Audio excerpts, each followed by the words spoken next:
see by the dawn's early light what so proudly we hailed at the twilight's last gleaming,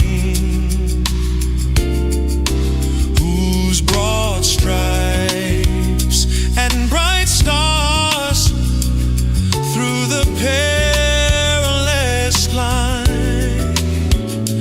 o'er the ramparts we watched were so gallantly streaming, and the rocket's red glare, the bombs bursting in air, gave proof through the night that our flag was still there. Oh, say, does that star-spangled banner yet wave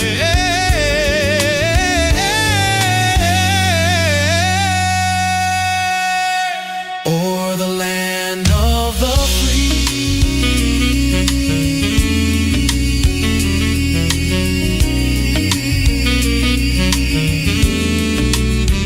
and the home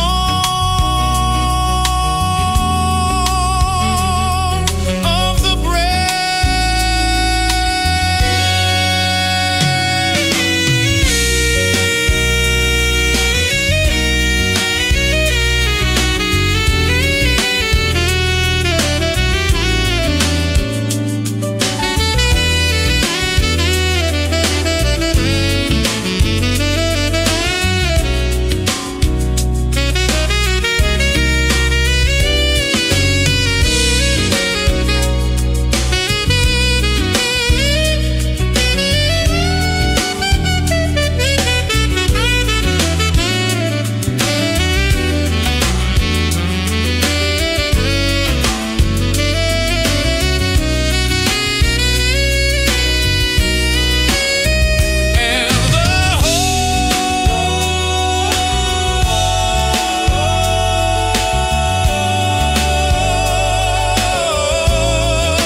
Does that star-spangled banner yet wave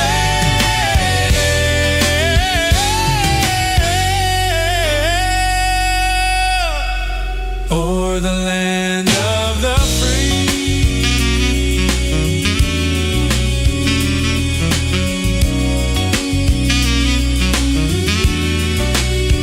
and the home of the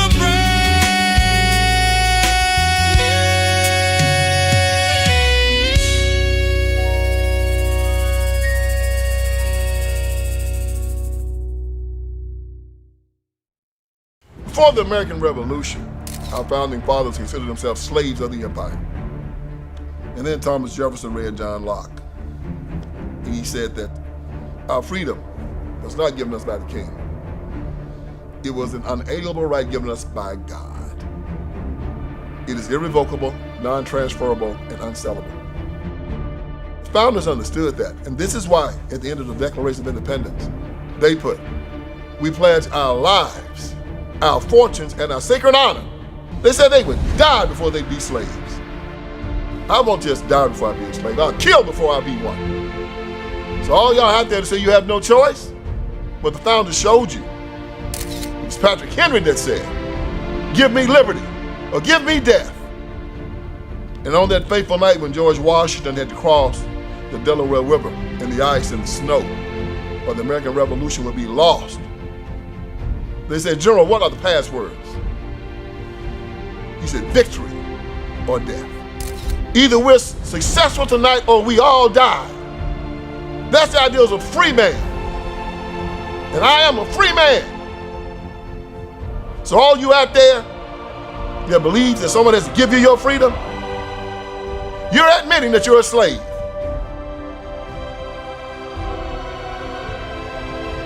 If you come try to take my freedom away, God has given me the right to defend myself And I got two things that'll get you off of me. That is Jesus and my 38.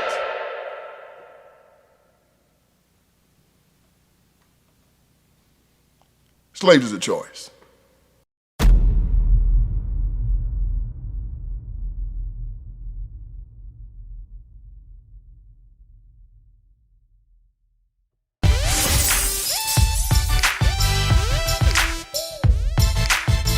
Grace and peace, you guys. Welcome back to Unshakable with April Chapman, where we discuss all things social, cultural, political, and theological from a biblical perspective. I'm your host, April Chapman. Y'all come on into the live chat. We have things to talk about. Shout out to all of you watching us on YouTube, X, or Rumble. Welcome to the stream. Let me know where you are watching from. I've seen Florida in the house already. I need you to hit that like button. Share this live stream with your tribe because tonight, oh yes, tonight, I'm in rare form tonight, okay? We need to discuss two developments that I am certain. Oh yes, I am so certain that Ben Crump did not have on his bingo card. Y'all brace yourself. Y'all saw the thumbnail, right? Okay. The white folks are fighting back. Y'all, white guilt is dead.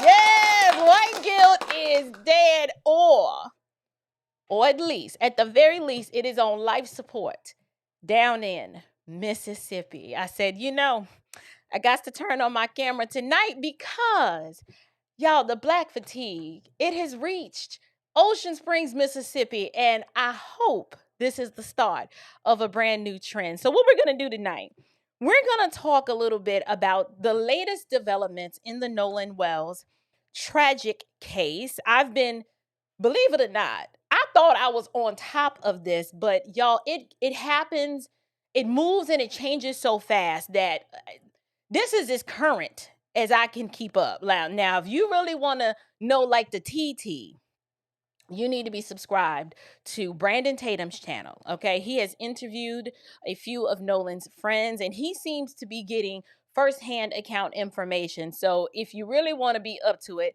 I would suggest you watch Brandon Tatum's channel. However, I have my take, I have my perspective, and I'm just different. So the reason why I say white guilt is dead and that the white folks are fighting back, it's because we are used to an environment, or should I say Ben Crump has grown accustomed to kind of showing up to a town, calling a little press conference. He's always got the media on his side. He'll summon the camera, sprinkle a little racial kerosene over an unresolved tragedy, and then he'll stand back while the media hands him a match. And then he'll ask loaded questions, right? We watched him at the NAACP National Convention. We saw him make inflammatory insinuations. We saw him place grieving families. We just saw it happen in the Corey Ruiz situation. But right now, I want to focus on Nolan Wells in this situation, because this where the white guilt was like, hell to the nah, we not taking this no more. Okay.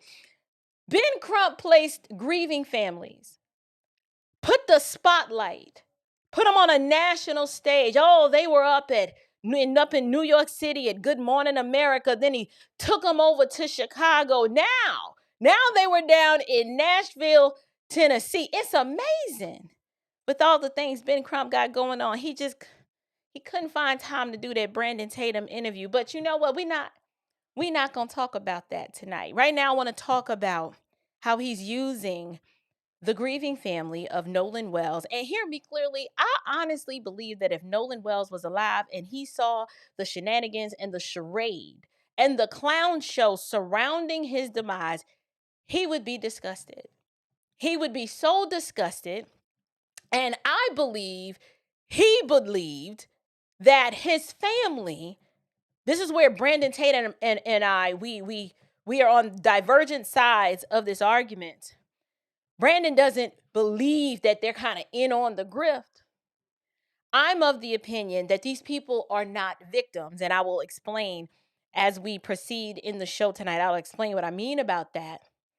But then, as Ben Crump exploits the black family, because they got to be black, we don't see him rush to the aid of a white family. It could be the same exact situation, but he's not interested in that. There's really no money.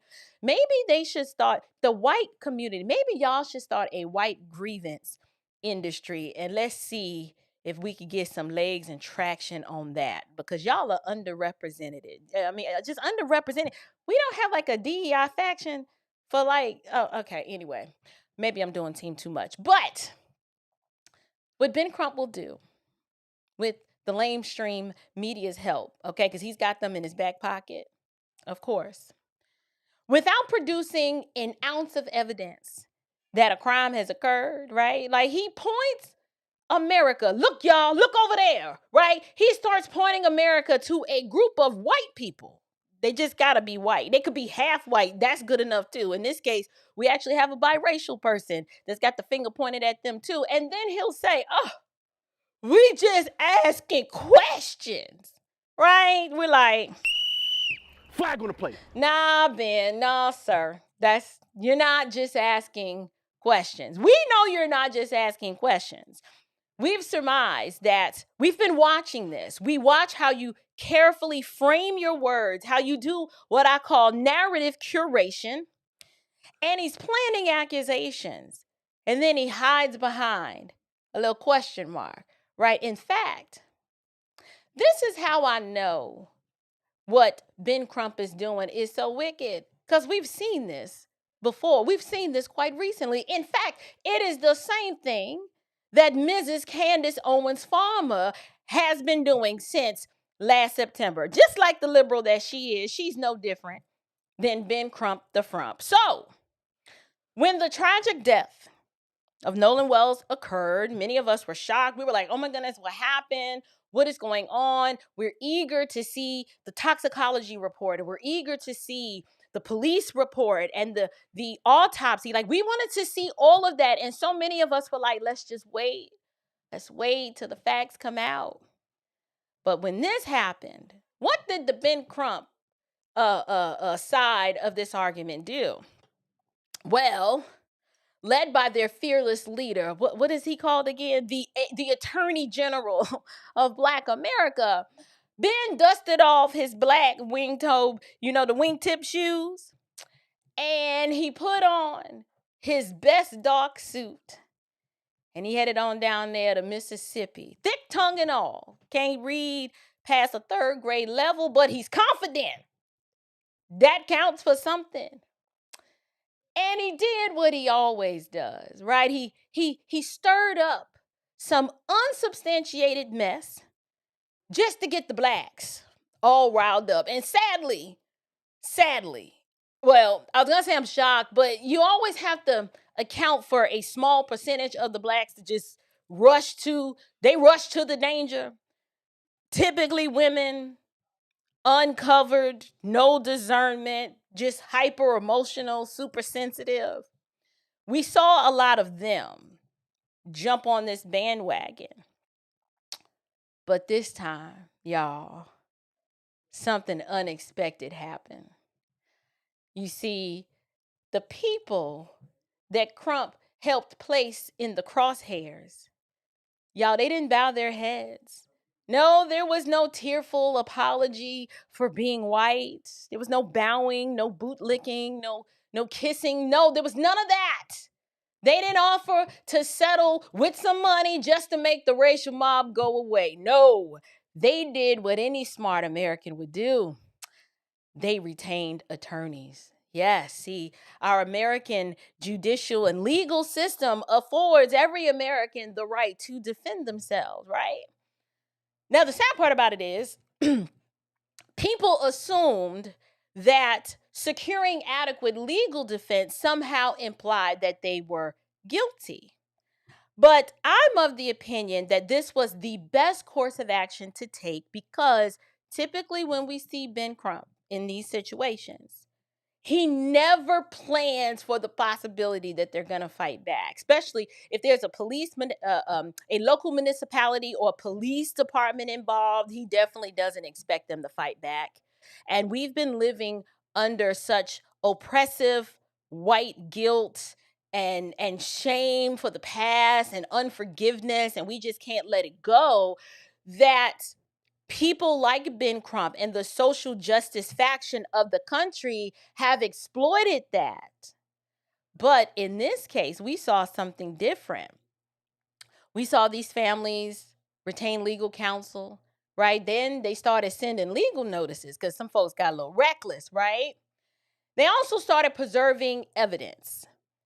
And now, some of the very people that Crump apparently expected to intimidate into silence, these people are now preparing to make him put his money where his mouth is. So I'm like, oh, Ben, dang, bro. I mean, you mean like the targets of your wrath, they're allowed to hire lawyers too? Like lawyers who can speak and spell? Really? Okay. You mean like do white families have civil rights? Say it isn't so, Ben. You mean people can challenge the accusations that are being circulated about their children and about their families. It's amazing how it works, isn't it? Then I said, hold up. You know what? I know what happened. Y'all. Somebody forgot to put that in the Race Hustlers Handbook. Flag on the play. Darn, they left that part out. Or maybe he just didn't read it, or it had too many big words and he couldn't pronounce it. I don't know. But here's what we do know. Okay, I released a video earlier today on Warren Hudson's father, Ben Hudson. He has publicly announced that he has intentions to sue Ben Crump for defamation and slander. I said, well, look at that. Them some mighty big words. That sound pretty serious, Ben. What you gonna do about that, right? I'm like, all right. Yeah, we're gonna get into it tonight. But Mr. Hudson says that Crump's rhetoric has falsely implicated his son and the other young men in Nolan Wells' death, and inadvertently and probably maliciously exposed their families to death threats. Now, last time I checked, there have been no charges filed. Like, has anybody seen a police report, an indictment, an arrest? No. Like, boys and girls, what are we doing over here? We're waiting for the facts to come out. Now, to be precise, Dr. Hudson, is he Dr. Hudson? I don't know. I feel like I want to call him Dr. Hudson. Anyway, we'll just to be safe, Mr. Hudson. As far as we know, the lawsuit has been threatened, right? Like, so he put it out there, but I'm reasonably confident that he's probably going to move forward and pursue it. However, based on the information that is presently available, I've not seen where it's been formally filed, but it doesn't mean that he's not doing it, right? Then separately, you have another individual by the name of Bart Edmiston, right? That family, they've returned an attorney by the name of Russ Latino, and they've initiated pre-suit action against now Ben Crump represents the Marxist social justician faction of the pro-wokety-woke, blackety-black Democrat crowd. But you also have reckless social media influencers, one in particular who's been accused of portraying Bart as a suspect, implicating him in Nolan's death, and then suggesting that his participation was covered up. So reportedly, investigators are examining other potentially defamatory content as well. So when all of this came out and, I'm taking it all in, I said, do y'all know what this means? Translation. This means that screenshots are forever. Live streams can be downloaded, right? Deleted posts can be recovered. And I was only asking questions, or I don't know, no, but I know. Yeah, that may not be the magical legal force field that some of these content creators seem to believe that it is. So now, let me make something abundantly clear, okay? Because people need to understand that These young men and their families absolutely reserve the right to fight back. Y'all know I'm an American Negro. I'm always team. We don't take anything lying down. We are always fighting back. We are bold. We are courageous. We are full of valor. Okay, you listen. Your freedom is only yours to the extent that you're willing to fight to keep it. Not beg or ask somebody's permission for it, but to fight to keep it. What does that mean? It means that fighting back it's not an attack on Nolan Wells, nor is it a sign that these young men are withholding compassion for his family. We've seen these young men sit down with Brandon Tatum, and if you haven't, you need to go and you need to watch the interviews. It's a whole series of interviews that Brandon Tatum has done where these boys spend time celebrating Nolan's life in the midst of having to defend themselves against possibly having something to do with it. And they didn't get to go and mourn like everybody else at Nolan's funeral. Instead, you had people who didn't even know Nolan, a known race hustler, and just disruptor and whole headache, stood up there and eulogized that boy, stirring up more racial tension, implicating that, the white pastor of this church opened up his doors and let us have a funeral here, even though some people didn't think he should. And we like, Al, who was some people? Who you talking about? Was there a protest outside saying don't let the blacks in? That didn't happen. But he had to put it out there. There always has to be a cloud of suspicion whenever blacks and whites attempt to do something together. It can't never be done in good faith. No, it's got to be, there's some people that don't want this. Well, as you sit in a church and stir up racial strife, pot meet kettle. So, do we agree? Yes, Nolan's death was tragic. No one has ever discounted the fact that his family deserves answers. We want every legitimate piece of evidence to be thoroughly investigated. But just because you scream justice for Nolan, it doesn't require the public execution of the reputations of several young men who've not been charged. There's no evidence connecting him to his death. And at this point, this has gotten so completely out of control that if it wasn't for content creators like regular Joes out here on the internet advocating for this family, who knows what would have happened down in Ocean Springs, Mississippi? Why is it that nobody from the mainstream media took the time to spend the money to go down to Ocean Springs and get firsthand account from these people but Brandon Tatum? Huh? Okay.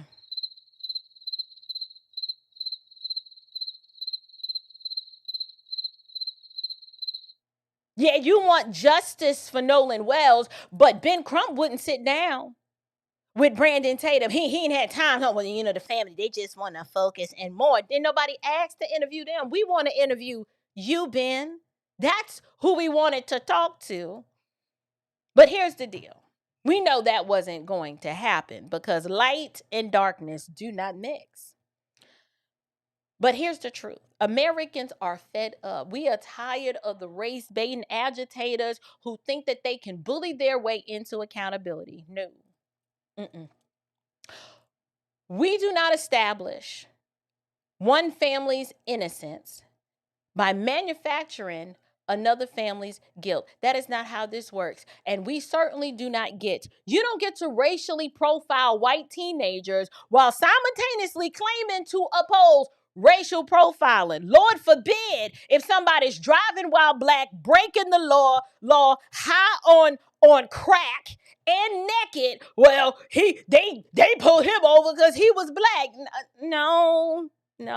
I mean, is that really the narrative that we're going with? I just said he was high, speeding. Did I say he was smoking crack and naked? I don't remember. But the series and the the combination of everything that I just said that I forgot, okay? If he's black, they're never going to point to what he was doing. It's like him, we ain't safe. They just, God darn it, they just hunting us down. What we gonna do? That's not justice, okay? You don't get to scream justice for Nolan Wells while also racially profiling in the same breath. That is classic hypocrisy. So, you can hide behind your little civil rights costume, but we see the hypocrisy for what it is. And for some reason, Ben Crump seems to have been banking on his old formula out of his old bag of tricks. He thought that was going to work.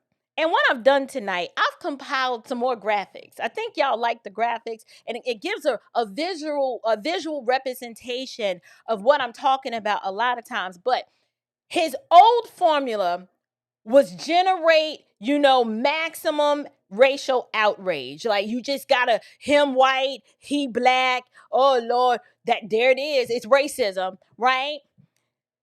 Then apply the maximum amount of public pressure. Make sure all of the news, you get as much news coverage as possible. Make sure social media is all the rage. Just keep putting out social media posts, even though it's false information. Like, this is what the attorney was doing. He was posting it and putting out false stuff. And we were all confused, like, wait, did Ben post this or did somebody else? Right? Like, that's what he was hoping to just confuse everybody. Apply the maximum public pressure and just assume that frightened white families would eventually surrender rather than withstand all of the reputational damage. But there's one rather significant problem with that strategy.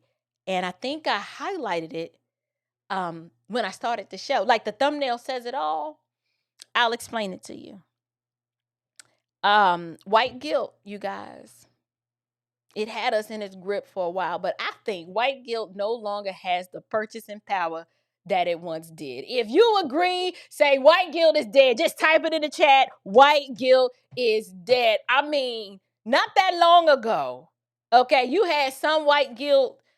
It could get you can get your boots kissed, right? Like, you could have white folks out here donating millions of dollars to Black Lives Matter and any other entity that just screamed, it's all your fault, right? And the white folks was just gripped with like, even though I ain't never did nothing to none of y'all, I just feel so guilty, right? That happened. White folks on here, don't act like it didn't happen. Okay, you need to own it that some of y'all were drowning in white guilt, even in the Christian context. Matt Chandler, oh Lord, did I say that? Did I say that? I did. Yes. Matt Chandler knows that he was out here deep in the white guilt. If you don't know who that is, don't worry about it. Just keep it moving. But people are tired of being collectively condemned because of the color of their skin. And I know the pro-wokity woke blackity black crowd be like, well, good, now you know, maybe now you know how we felt. See, this is why your anti-God, anti-Christian worldview doesn't work, and it's wrong, because just because we don't, our faith is not a faith of vindication or retaliation. It's really do unto others as you'd have them do unto you. And the Christian worldview teaches is that we do what is right because we are commanded to do what is right. You love them. Don't worry about what they say about you, what they do to you, how they treat you, as much as it depends on you, right? You are to live at peace with all men. So, people are tired. All of that collective condemnation, yeah, they're like, look, we done heard about your 400 years of slavery and you was kings and you built the country, but you can't build up your own communities, blah, blah, blah. We've heard it all. It ain't just the white folks that are tired. There are blacks, okay? American Negroes, we're tired too. Black fatigue is hitting everybody. It's hitting everybody different, but it is absolutely hitting everybody. And so, the collective condemnation, yeah, that's done. The whites, yes, they are tired of all of the racial allegations that are treated as evidence. Like, all you got to do is say, well, it was 1 black and 3 whites, and it's like, oh, well, then they must have did it, right? They're like, no, they're tired of watching, along with the American Negro, that would be me. We're tired of watching Marxists, Democrat activists, because they are Democrat, turn unanswered questions into accusations, turn accusations into headlines, and then headlines, they like to use that for civil rights leverage. Yeah, we're tired of that. So we're going to get into some clips. I'm going to show you guys some clips. I kind of wanted to just set the stage for what we're going to get into tonight. But since we're still speaking of what the whites are tired of, I don't presume to speak on behalf of the whites, even though so many of y'all keep calling me a white supremacist. I will just take it upon myself to represent them in this capacity, in this moment. Not speaking for them.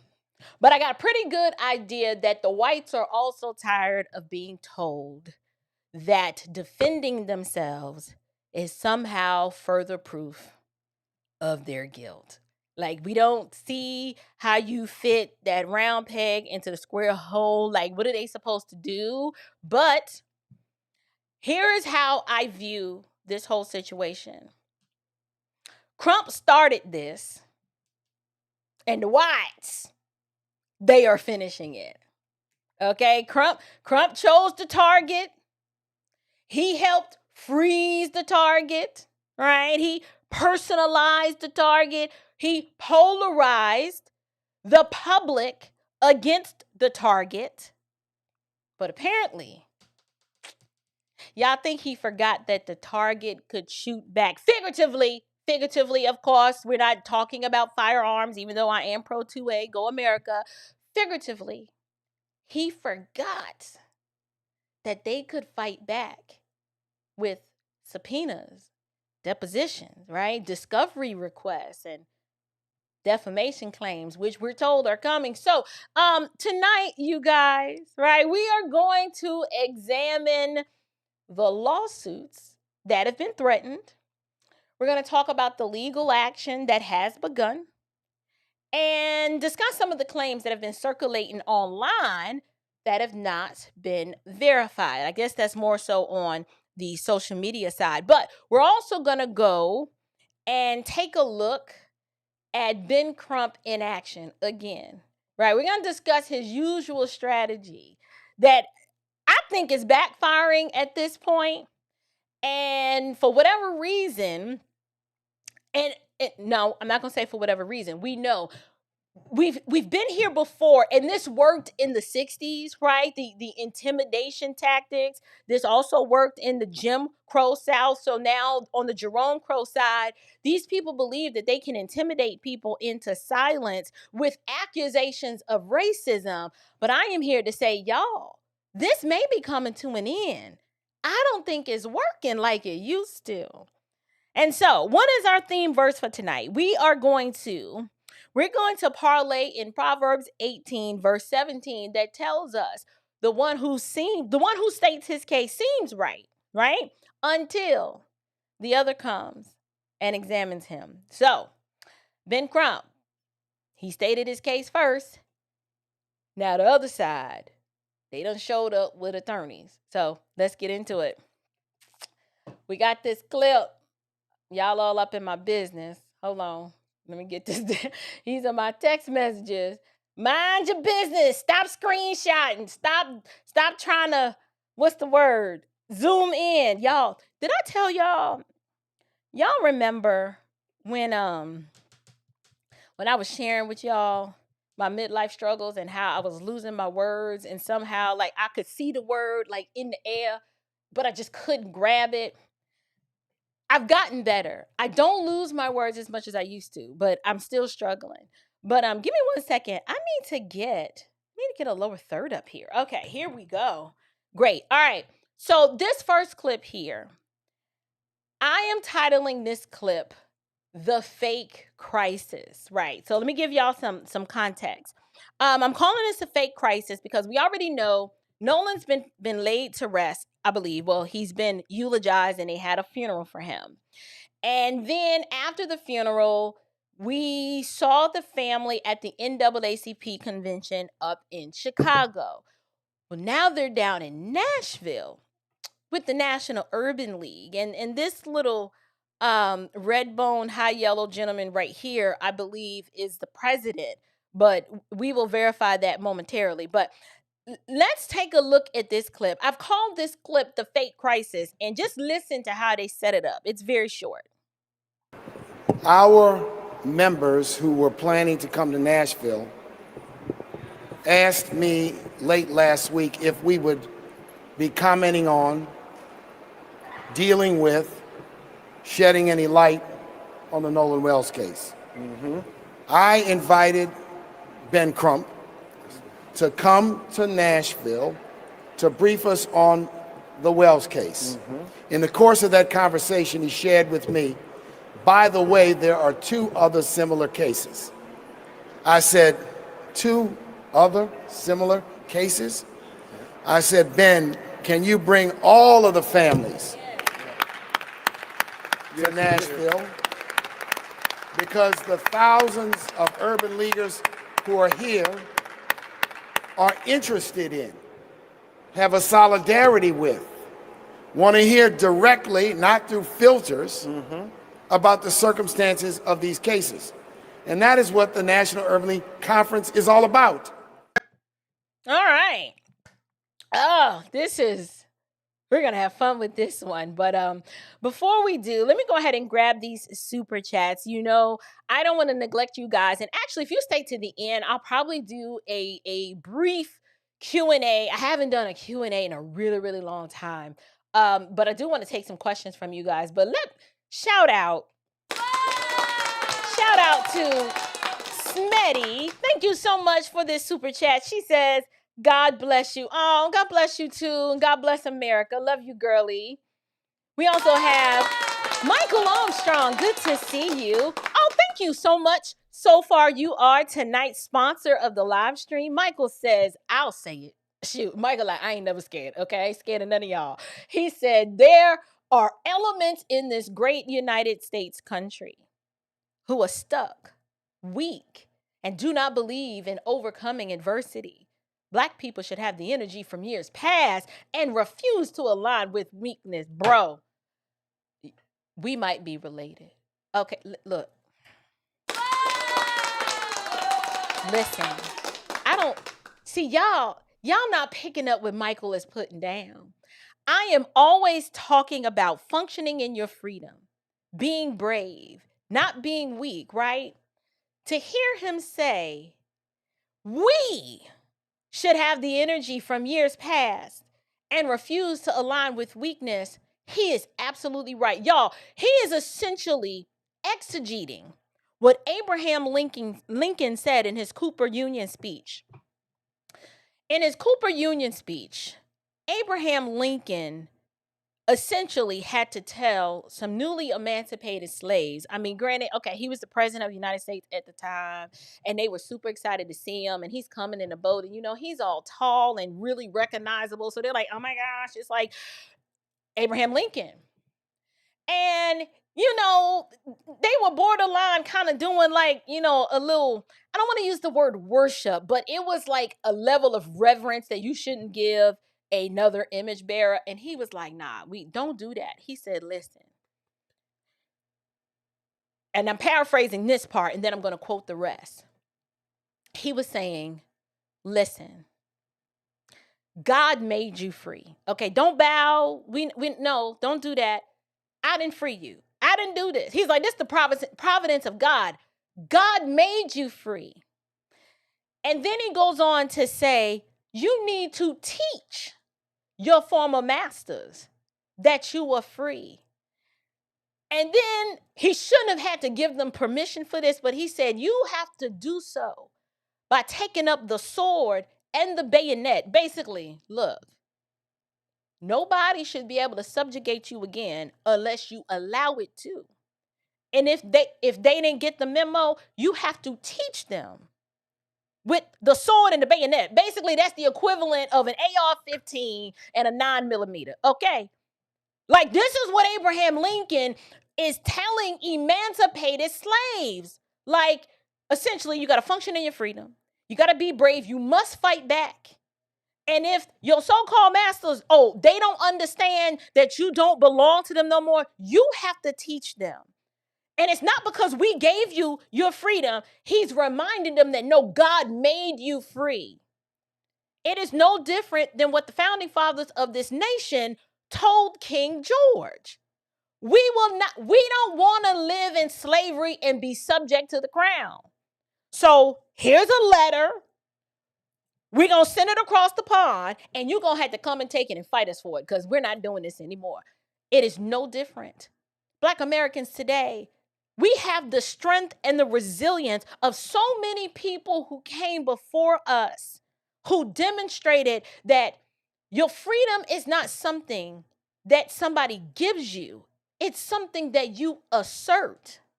And if you think there's no necessary threat of violence to maintain it, then you must don't understand what it costs and what it takes to maintain your freedom. America is at the same crossroads, and we are in the same type of crisis today, except our fight for freedom is ideological. We've got the Democrat Socialists of America. We have the Marxists and the communists we are engaged in a smokeless war right now, and they want to make us slaves. And the question before America right now is, okay, you're going to lay down and take it, or you're going to fight back. This is why I can never be pro-gun control. You got me messed up if you think you're going to roll up here and stop by my house and say, hey, we're here to do the gun buyback program. And I'm going to stand there with my AR and say what? Say that again with a straight face. You really might want to leave my porch right now, because it's about to get ugly. It's about to get ugly. Now, I'm going to be saying this standing behind my husband, because, like, I'm 5'2" and he's 6 feet. Like, I'm little, but I will have my firearm on me too. But I'm going to be behind him because I'm froggy, but I ain't stupid. So thank you so much for that super chat, Michael. I love that comment. That's probably the best comment I've seen in a very long time. Okay, y'all, we're going to get to the content. We are, I promise. But you got to show your people some love. Smetty is back, and she said, I didn't find April's channel by looking it up. It's my algorithm. Oh, we found each other. I love it. Think about it. Thank God I found you, April. I have dog fatigue, LGBTQIA fatigue. My fatigue has fatigue. Sis, I get it. What? Okay, why are you calling me on the phone? I can't talk right now. I'm on the live stream. Y'all forgive me. I'm live, sir. Anyway, but no, YouTube does something amazing.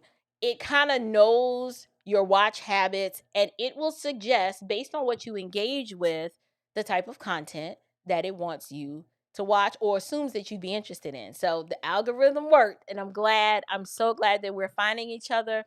I appreciate that. Thank you for the super chat. Michael said, I meant there are. Oh, sir, we know you are not Ben Crump slow. I know that you meant the right there, not the other there. It was a typo, but thank you so much for the $2 super chat to correct the grammar there. That was pretty cool. I would have just let it ride. I'd be like, look, I have nothing to prove to none of y'all. I know the difference between there, and there, and 222. That's how I would have did it. But anyway, all right.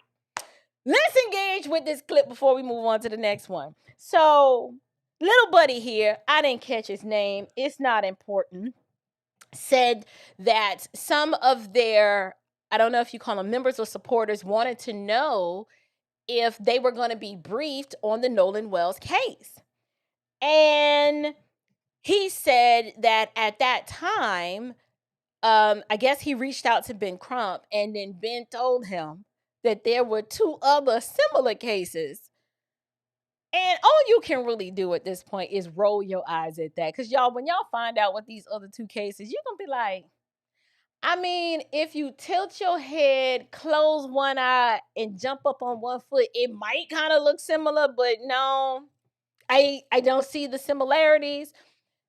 They are trying so hard. Y'all, this is what desperation, and this is my opinion, Democrat election thirst looks like. I need to know who is paying Ben Crump to go on, what we gonna call it again?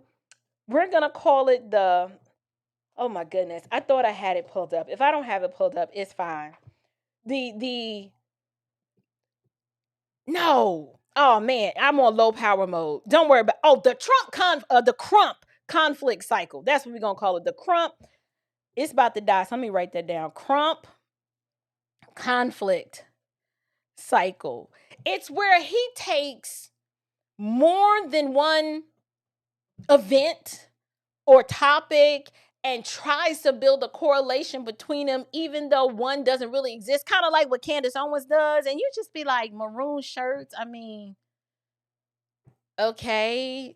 And she just made it fit and people ran with it. So yes, it's the same thing. So this is why I call this the fake crisis, because first of all, look at the optics. You don't miss the optics, y'all. You have these families, and let's be clear. I'm not mocking the dead. I can guarantee Nolan Wells be like, all y'all need to be slapped. Implicate my friends like this. This is just embarrassing, Mom. But the optics here, you've got grieving families all holding up a picture of their child in matching frames. So they've got a personal sized image. And then you can see it at the bottom of the screen. They've got the easel size images. All of this is designed this is the optics, but the visual representations of this, we know they want to humanize these young boys, but it's really designed to make you to outrage you and to really emotionally connect and tie you to not just their death, but the circumstances surrounding their death. And so I found it interesting that he brings Ben Crump up here, and Ben is going to tell him that, yeah, there was 2 similar cases. And it's like, well, oh me, oh my, right? He's saying that he was shocked just to hear of Nolan Wells' death. But then when Ben arrives with 2 more tragedies, he's been his shock got upgraded to like really shocked. So apparently 3 grieving families are all it takes to manufacture a national pattern. Mind you, I'm going to tell y'all, there is no pattern here. Y'all, these cases are not similar in the least bit. Not in any meaningful evidentiary sense. They're just not. It's completely different locations, right? It's completely different circumstances, different people, different unanswered questions. The connection is that, okay, all 3 of them are Black. And I don't know how Ben figured this out or found this out, but yes, they are all 18 years of age. But here's the part that matters. It's not relevant, but he's going to make it relevant. All 3 of them, white people can somehow be inserted into the narrative, right? Now, that's not pattern recognition. But what we are going to call that is, it's like a racial Mad Lib. Okay? That's it. Black teenager, white people, like close by. Don't have to be really, really close, but just close by enough. And then a tragic ending. And then your job is to fill in the blank with systemic racism. Okay? So let's look at the next clip that I've titled Fake Coincidence. Let's take a listen. It hits me that all of them are 18-year-old Black kids that died in very questionable circumstances when Nolan was the only black kid on the boat. Daniel was the only black kid allegedly on the fishing trip. And Tyler was the only black kid at the 4th of July celebration party, house party. And all of them are 18 years old. Look at the dates. I mean, that's eerie when you look at the dates. February 8th, Tyler Smith is born. July 4th, 2026, he is dead. Can I see the other photograph? This is Daniel Irvin. I mean, he's born November 21st, 2007. He is dead on April 17th, 2026. Where's the other one?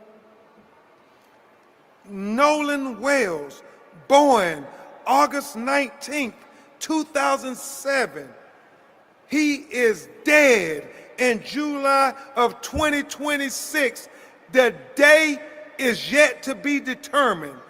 All of these young black kids were born in 2007, and all 3 of these black kids died 2026, 18 years of age, on the cusp of manhood. And I said, no, we got to show that this is not a coincidence that all these young 18-year-old black men are ending up dead and nobody is being held accountable. No, we got to ring the alarm.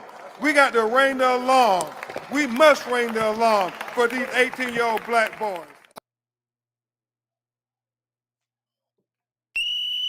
Flag on the play. Y'all, you got to be some kind of retarded to have listened to that. Be like, you know what? Yeah, that show is a connection. Y'all, I wrote it down. One boy was born February 8th, the Smith gentleman. Another one was born November 21st. That's the Irvin guy. And then Nolan, August 19th.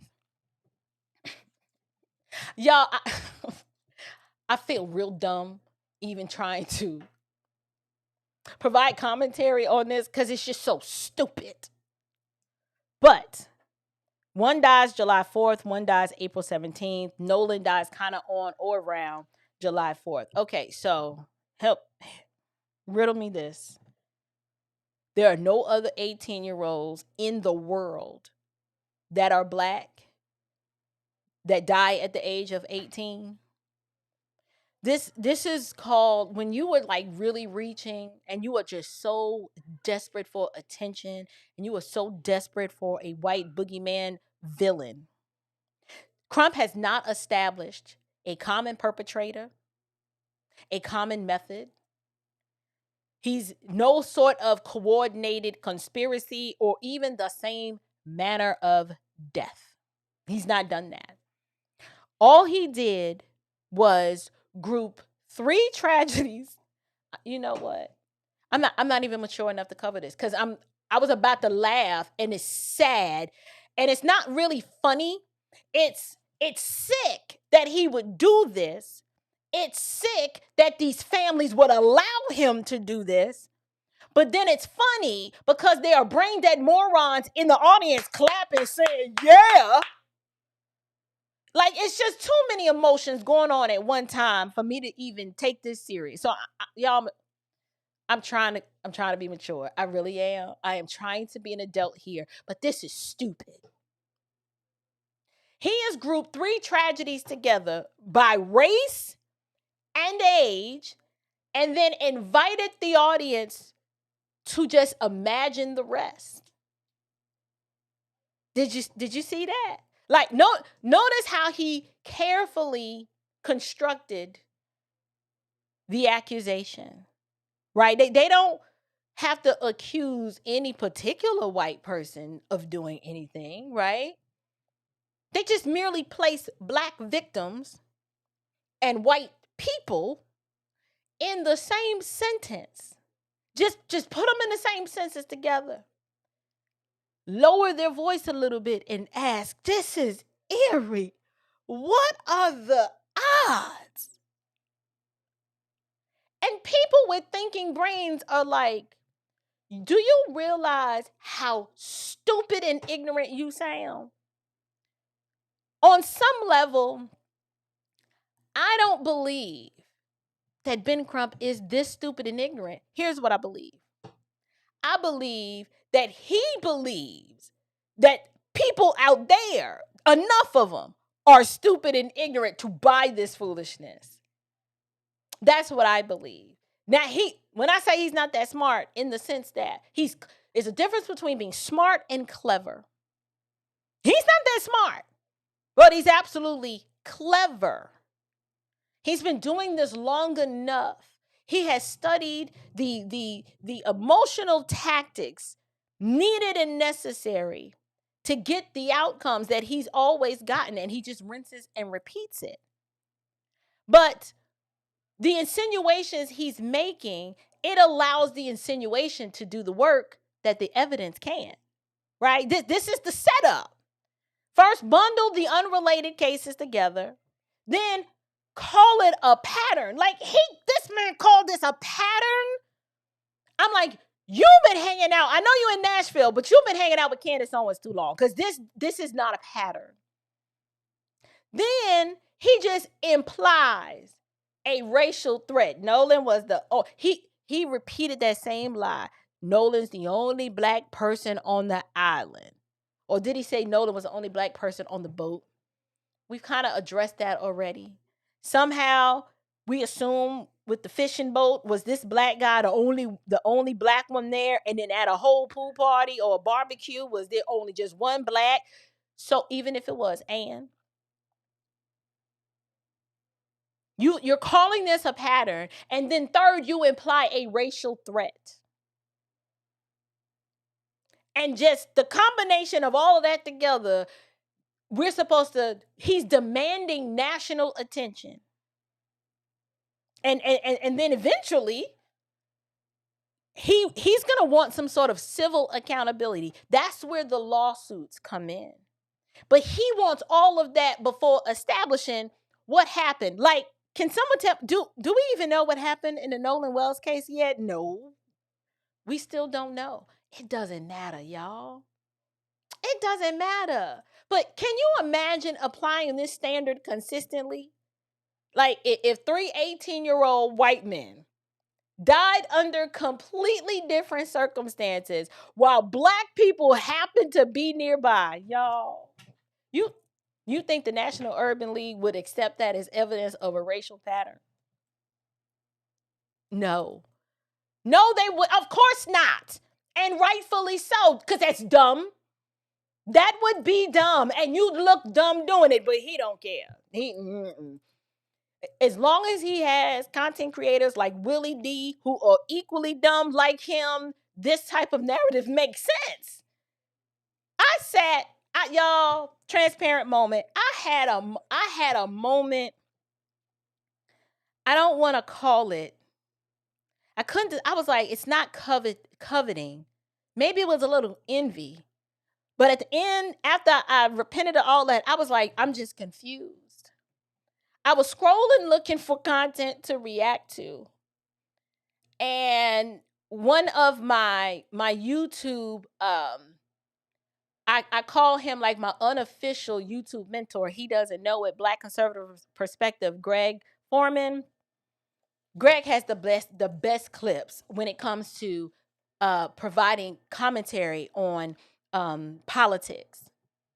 So he uses Willie D's content a lot to react to, because Willie D's just so dumb and ignorant that you just kind of have to use it. And I've never reacted to Willie D before, but I was looking for something to react to.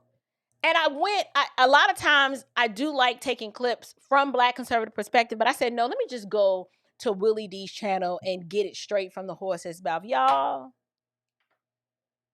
when I went over to that channel and saw that this man had over 1 million subscribers, I said, now I know you lying.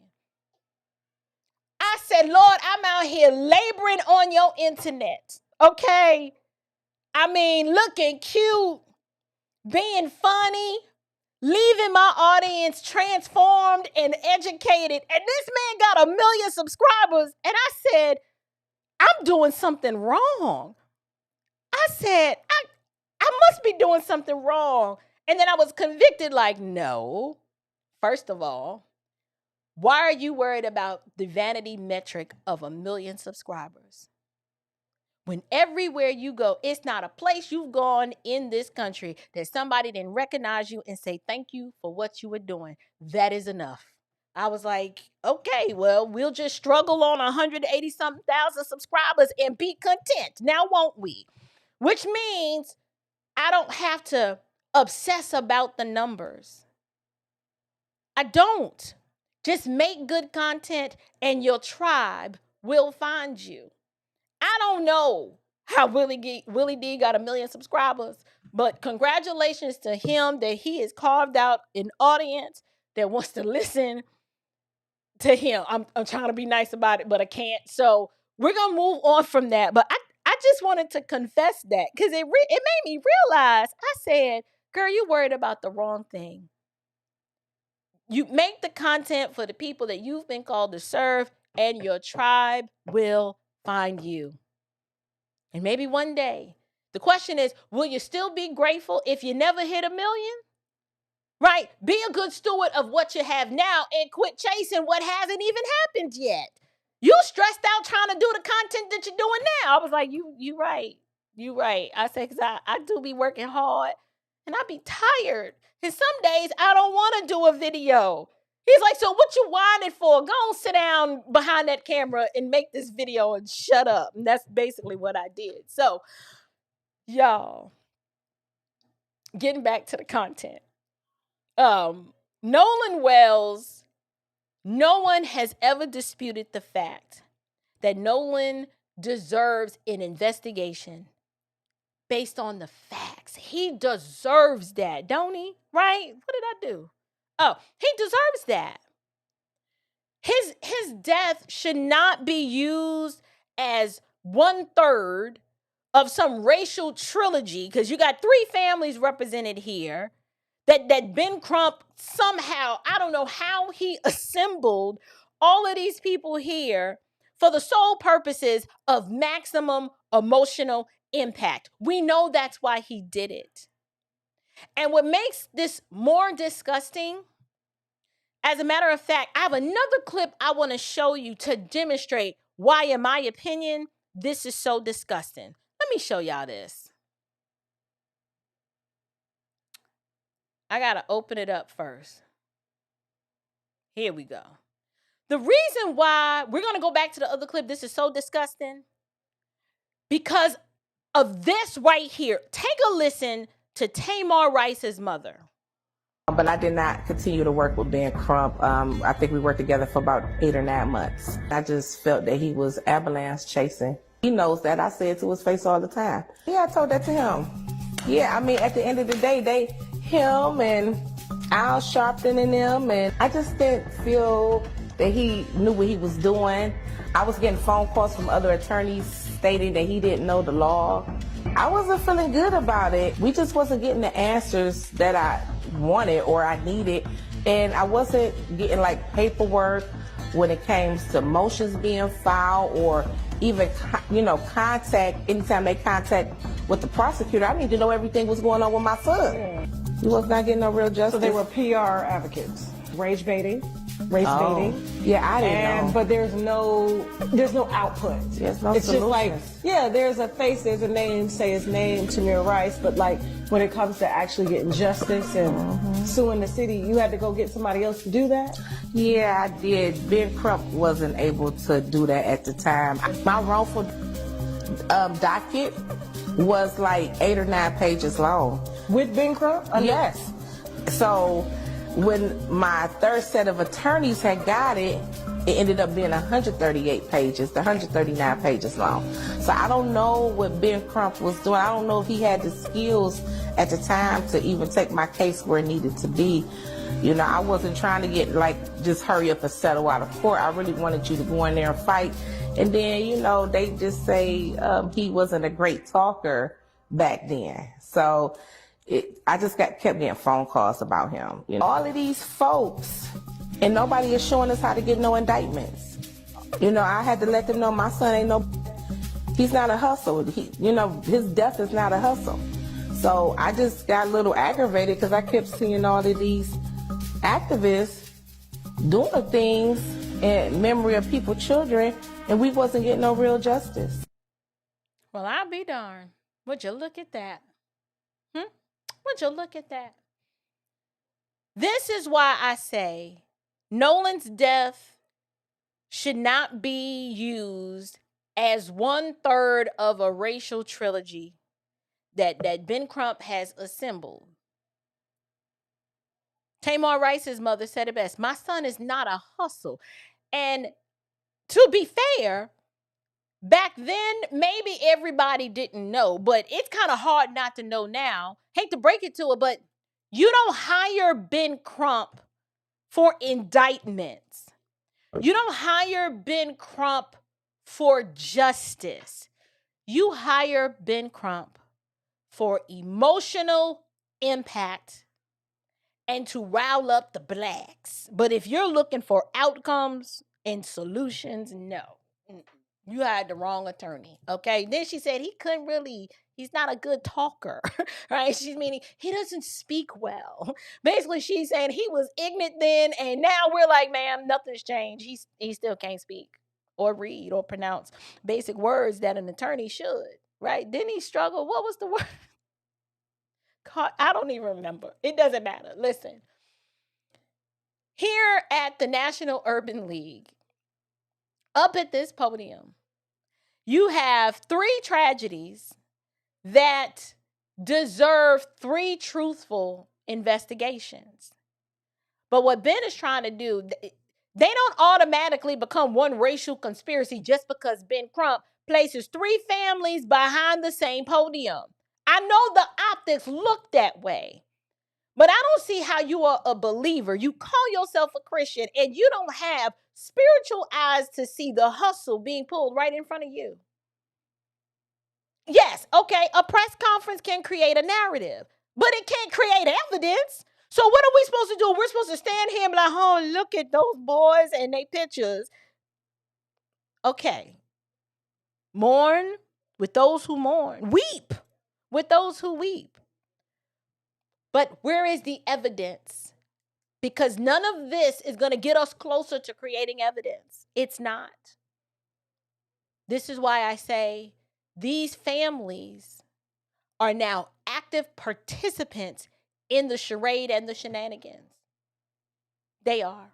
They are active participants. He is using them as much as they are using him. Did I say, wait, he is using them as much as they are using him. That's okay. Sometimes I'll be saying stuff and I'll be like, did that make sense? Did I say that? Yes, that's what I meant to say. They're not victims anymore. They are not naive, eyes, just dim from the tragedy. No, they see this for what this is. He done paraded them from city to city. All of the news, press, and the news appearances. At some point, I'm looking at the daddy like, you don't see this hustle. You can't see through this. So when are you going to say enough is enough? We're not doing this anymore. Or is it working for you? Because I have questions. I have questions. Here's the last clip that I need you guys to see. This one was really special. Identify yourself, please. New York Post. Come here. Christine. Yep, we know about the question. We were ready for it. This attack and this threat to sue us and the family for defamation, it's a distraction. We're not distracted by it at all. It's about getting to the truth. That's what we want. And that's what we're focused on. We haven't done anything other than ask questions to get to the truth.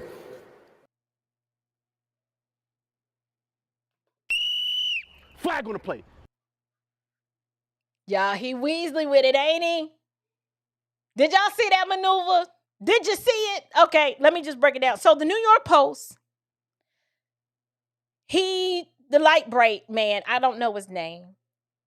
Y'all know I always use dermal descriptors to identify people sometimes. So the light bright, calls on, he's like, oh, acknowledge yourself or identify yourself. Oh, you're with the New York Post. Oh, Ben Crump pushed little buddy aside. Like, let me handle this. Yeah, we know the question. We ready for it. Come here, Christine. New York Post hadn't even finished asking the question before Ben Crump repositions Nolan's grieving mother. Make sure she got the photograph. Hold it up high, Christine.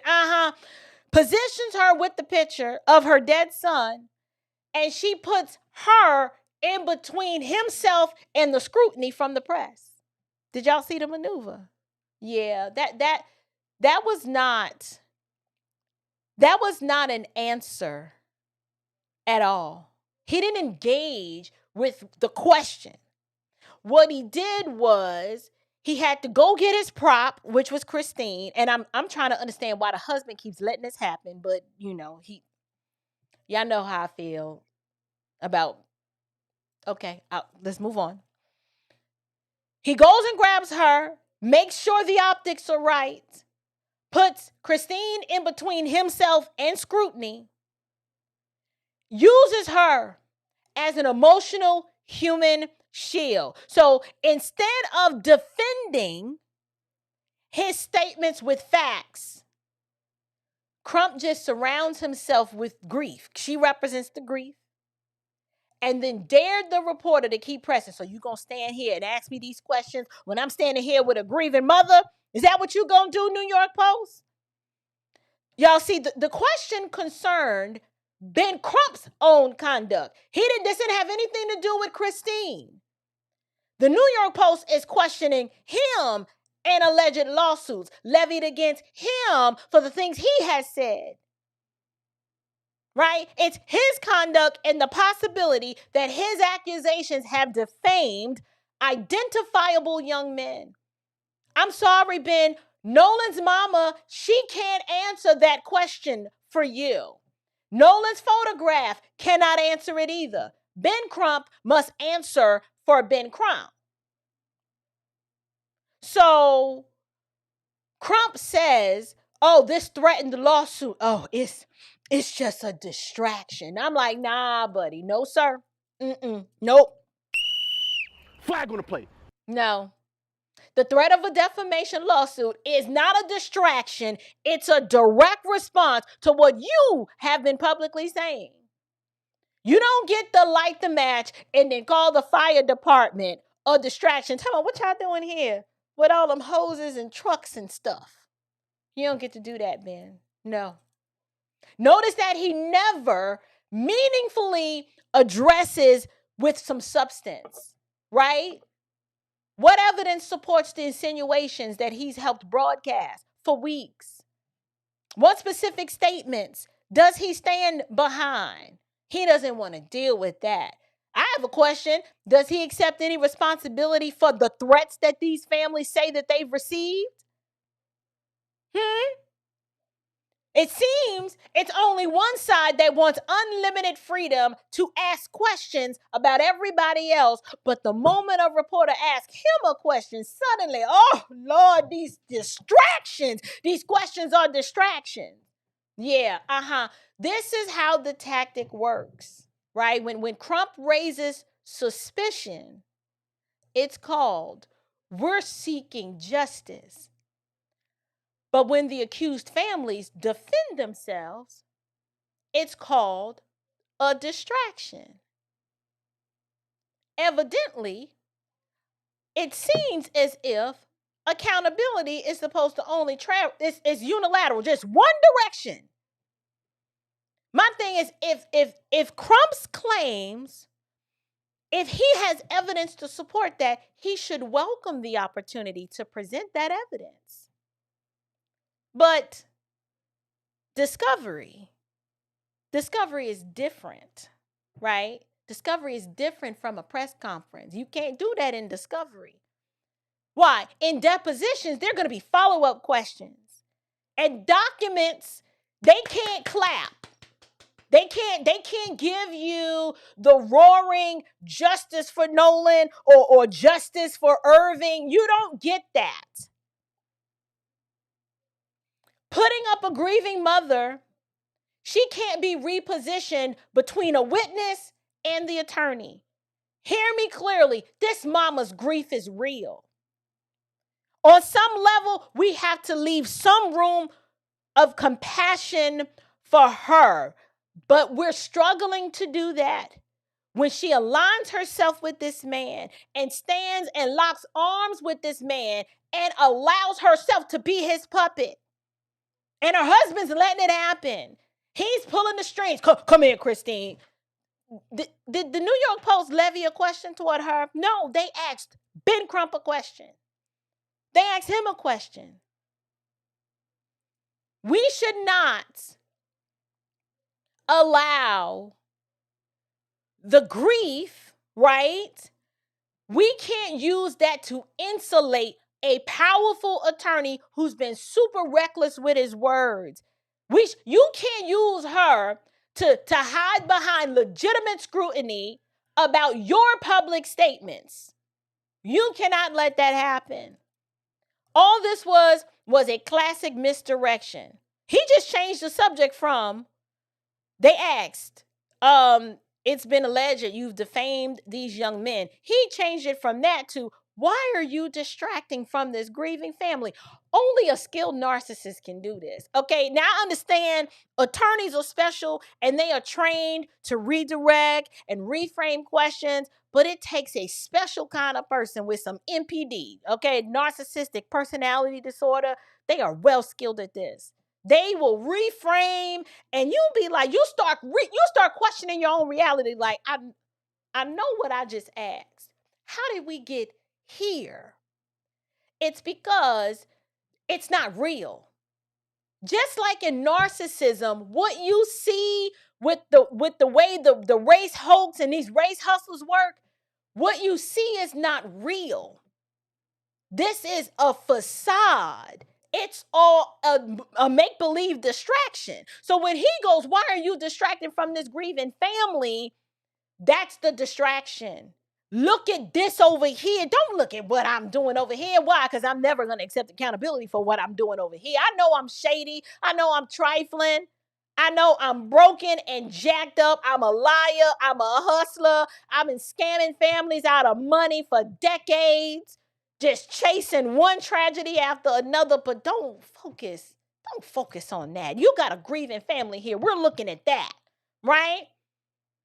Demanding justice for Nolan and demanding fairness for the other young men are not mutually exclusive. Am I right? Right. So Ben can dodge a reporter's question at a podium, but if this dispute reaches a courtroom, he is not going to be able to reposition Nolan's mother in front of every deposition question. He's not going to be able to do that. Eventually, he may have to put evidence, not the emotion of all of this. It's going to have to go on record. We need the evidence. Because Ben Crump says that he's just merely asking questions. But when you place 3 grieving Black families on a national stage, emphasizing that every victim was Black and they were both 18, and then repeatedly just mentioning white people, and then ask America what it all means, you're not asking questions.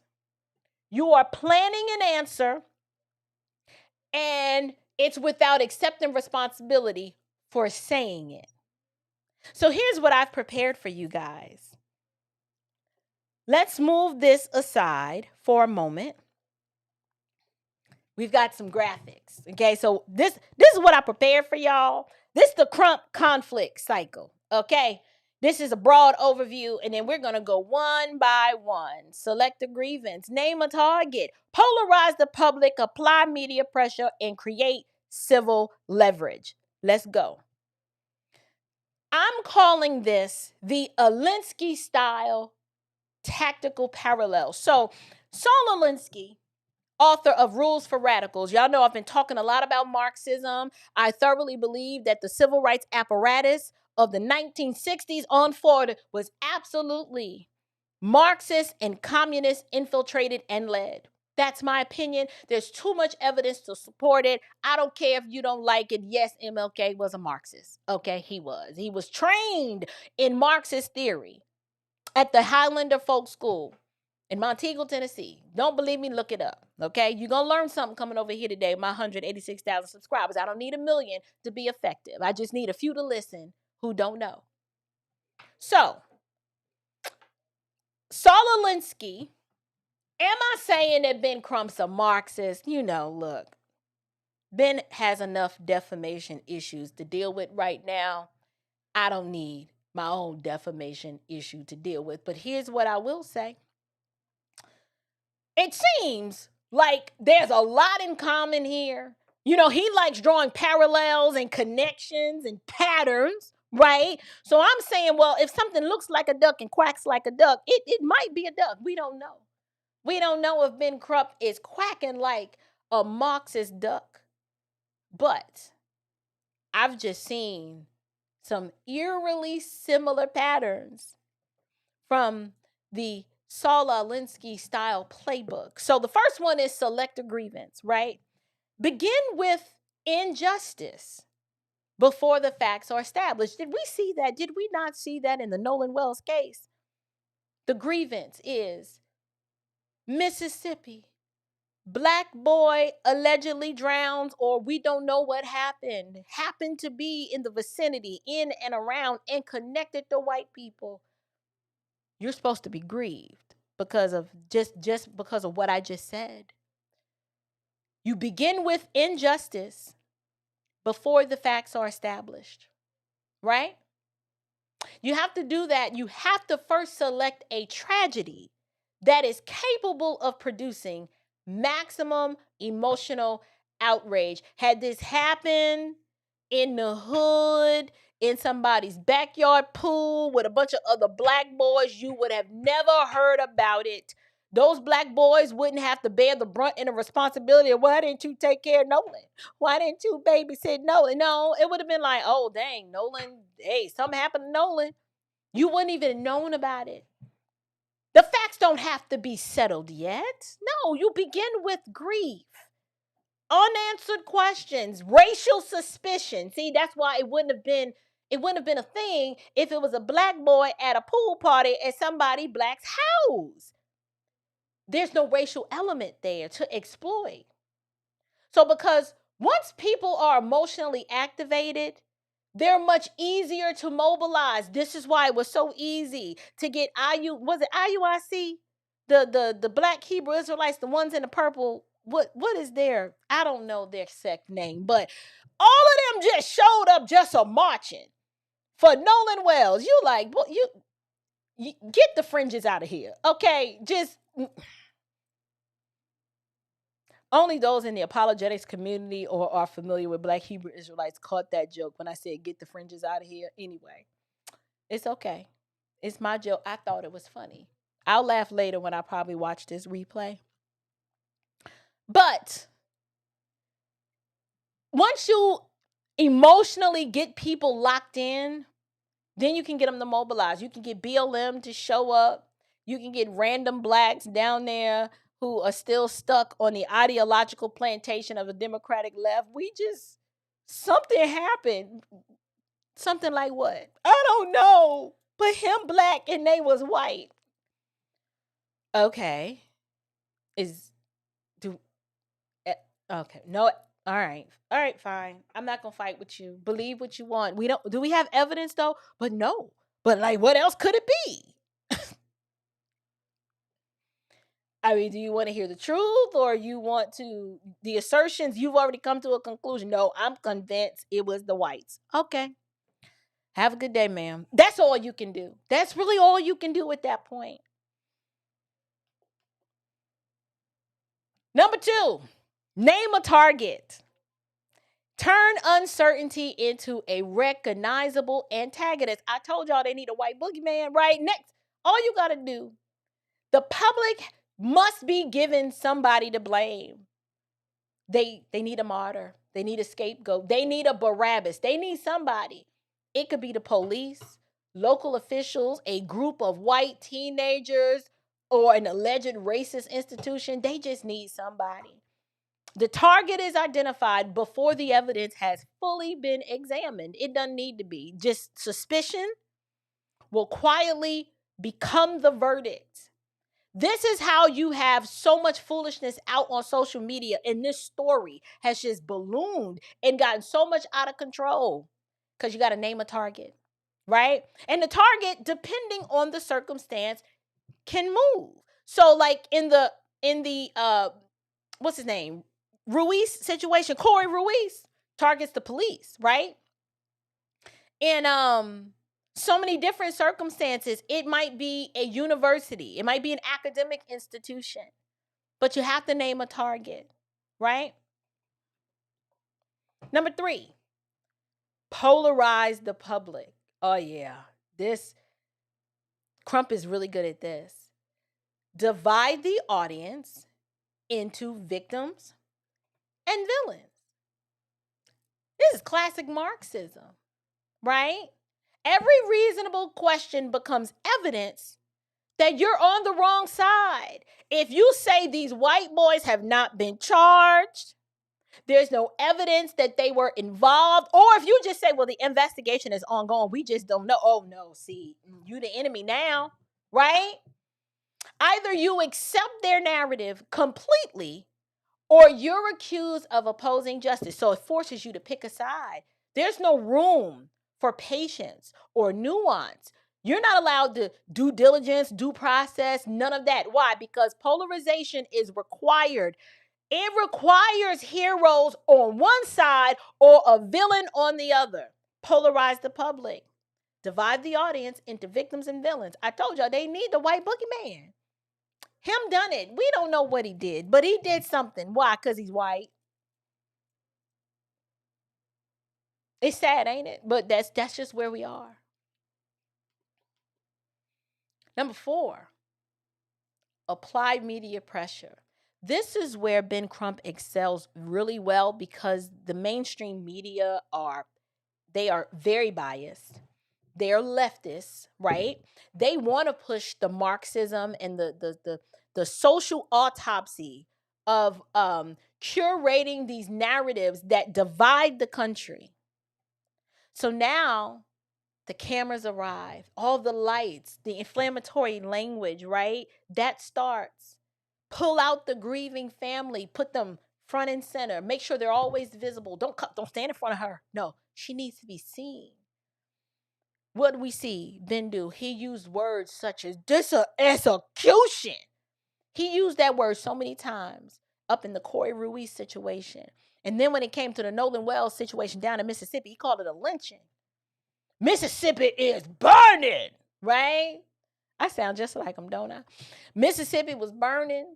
He used racial lynching. I don't know if he used racial lynching, but I do remember the word lynching being used.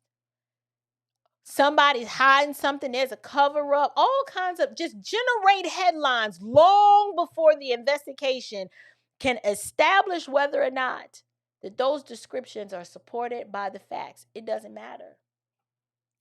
Headlines, you need the headlines. You need the optics. Use repetition, emotion, publicity to force action. We won't be satisfied until justice. I think I even heard him say that he was trying this case in the court of public opinion. I don't know if he realized how dangerous that was of a statement, but he said it. Don't make me find the clip. I should have pulled the clip, but I didn't. Last one. Create civil leverage. Yeah. Public outrage increases settlement pressure. In the video I did yesterday, I gave y'all a little inside baseball. When you're dealing with an affluent community, people of a certain tax bracket, especially physicians, judges, doctors, things like that, they've got liability insurance. They typically have high limits on their insurance policy. Like, they plan and prepare, usually. This is an assumption within the legal community. Families like this, you own a boat, right? They typically have adequate or excessive amounts of insurance coverage because of the liability associated with the things they own. If you have a boat, you're a member of a yacht club, and you've got, typically, if you've been counseled appropriately and if your financial life is in order, you have decent limits on your homeowner's insurance policy. You're not walking around with $100,000. You're not walking around with $500,000. You've got liability limits up to $1 million or more. Then you've got your boat insurance. Then you've got an umbrella policy that covers all of that. And so when the public outrage ticks up, that now becomes legal and political leverage, right? So now you've got to be like, okay, you've got to protect yourself because they're coming for those liability limits. Oh, here come the lawsuit. What people don't understand, when your insurance company gets involved and those liability limits get engaged, you don't have to have been proven guilty. The insurance company, when you trigger that umbrella policy, oftentimes you're trying to access policy provisions that say, we will vigorously defend you, whether the claim has merit or not. Ben Crump knows this. He's been tapping into probably people's insurance liability limits as an ambulance chaser for a very long time. So he's just taken the tactics learned on the property and casualty and auto collision side. He done moved that over to the civil rights, social justice side. So officials have to deal with demonstrations. They coming down to a city. You have to figure out how you're going to deal with reputational pressure, the threat, not legitimate civil litigation, just the threat of it. I told y'all the process is the punishment. So by the time the evidence reaches a courtroom, this case has already been tried and potentially monetized. But in the court of public opinion, that's why you got the GoFundMe. You got all the fundraisers, everybody throwing up money for this, throwing up money for that. This is what it looks like. Public outrage increases settlement pressure. This is how the ambulance chaser usually gets paid. Go after the city, sue the police department. And before the days where the white guilt was waning, a lot of these police departments are like, look, we don't need this media circus. We don't want the headache. What will it take for this to go away? He was banking on that. But as I put on my thumbnail, I expect the pro-wokety woke blackety black crowd to crash out over the words that I put on that thumbnail. The whites are done. The white guilt is over. They're tired. We're tired. America is tired. And so what I've just outlined for you, that is the Crump conflict cycle. Select the grievance, name the target, apply the media pressure, and then convert all of that pressure into civil leverage. Do not tell me that I have not figured out this formula. Ben probably mad like, Dawn, she done figured it out. Get that video pulled down now. Go find who she is. I want her dead. Lord forbid. He would never say that. He doesn't probably even know who I am, right? But the fact that I've figured out the formula, I just reverse engineered it. I'm not claiming proof of direct coordination between Saul Alinsky's political ideology and Ben Crump or anyone else, right? Like, all I've done is identify a tactical pattern. And once you recognize it, you'll see it every time. You'll see it. You'll be like, there it go. You'll come back to this live stream. You'll screenshot it. Matter of fact, let me help you out. There you go. It's all nice and consolidated. This is the Alinsky-style tactical parallels. Not proof of direct coordination, but we saw every single last one of these applied In the Nolan Wells situation or the Corey Ruiz situation, any of the racial hoax Hall of Famers, most of this was done. Most of this was done. You'll have to prove me wrong. You'll have to prove me wrong. But let's go ahead and deal with some super chats. Let's see. Where are we? Here we go. Savrix. Ooh, why is this so high? My apologies. The more guilt and compassion felt for these revolutionaries will ensure this cultural reconstruction continues. Imagine you need a remaining idiot class. Listen, you are right. I like how you identify these people as the revolutionaries. You could call them radicals, like people like what's her name, Amanda Seals. She's like, I'm not a Democrat, I'm a radical. She's telling you I am a Marxist, darn near probably a communist. The more that we give them room for their ideas and their voices to be elevated and we don't push back against them, yes, the cultural reconstruction will continue.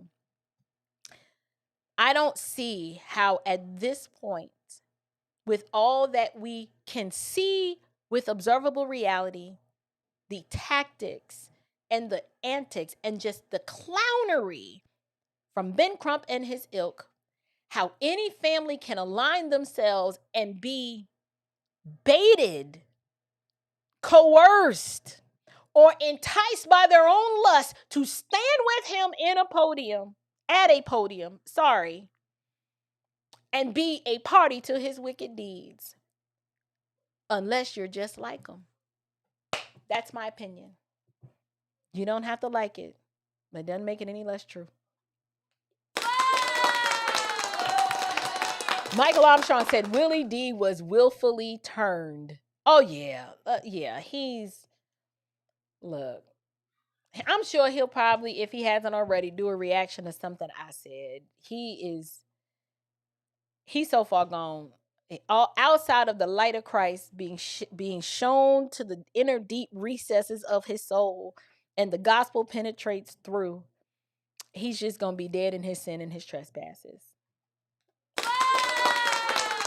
Anthony Davis, good show, April. Just remember, itching ears fill mega churches, yes, but sound doctrine is found on the narrow path. We have to walk therein. God bless. Absolutely. You know what? You are right. I'm always talking about this broad road Christianity, and most of these mega churches are absolutely broad road Christianity. What people do not understand, but the testimony of scripture is true. And it's that the way to eternal life is narrow. And so when you think about what the narrow road looks like, when it says few find it, if a road is narrow, that means it's tight, it's restricted. It is not broad, so where, yes, we are commanded to disseminate and give the gospel to all people, but in comparison to the rest of the world macro, this Christian life is very narrow, and few will find it in comparison to the greater whole.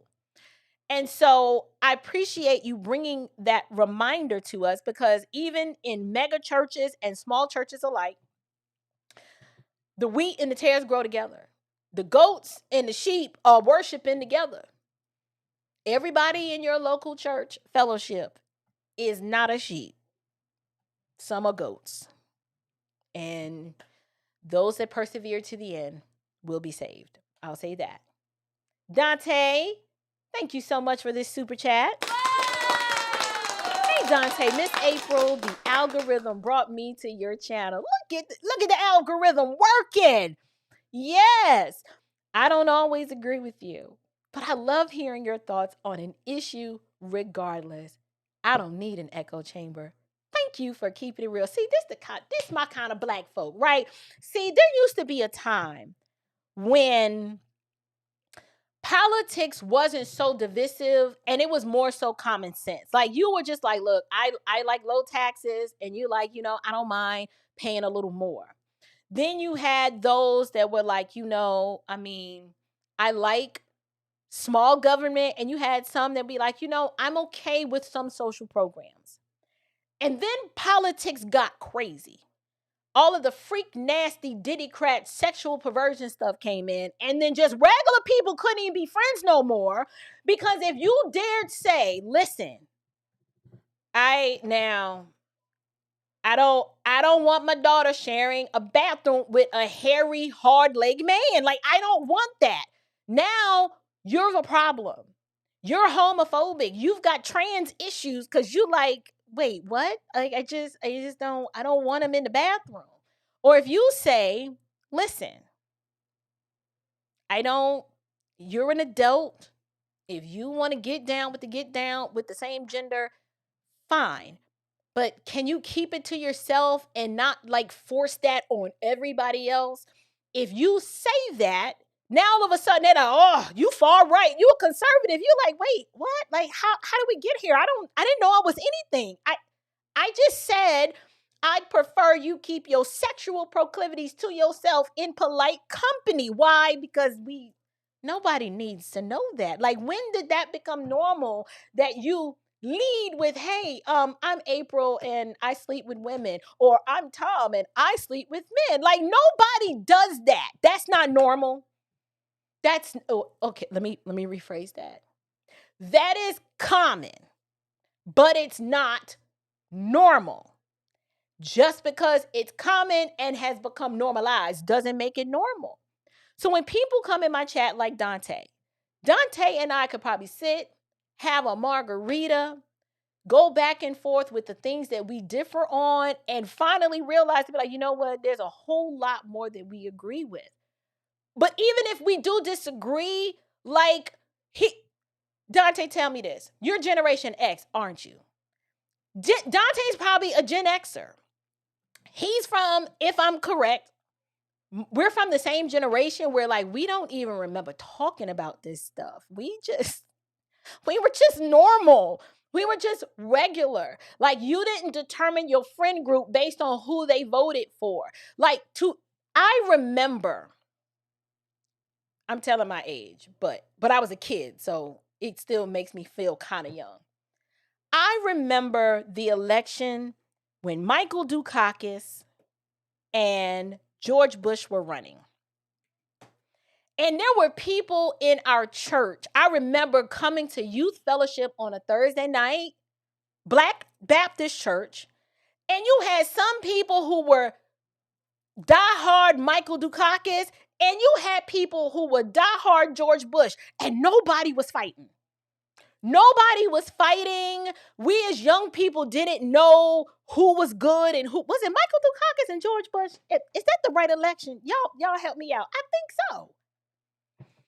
I thought about that the other day. I remember people coming to church with their different political buttons on, and nobody wanted to fight. Like, we weren't throwing hands. It was just regular. Now,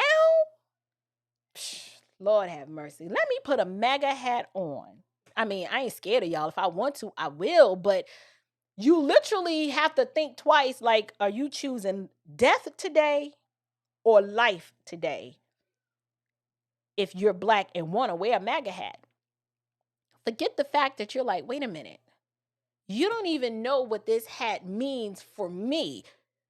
To you, you see this as a dog whistle of white supremacy. And I'm like, no, I take the words "Make America Great Again" on face value. I have to live here.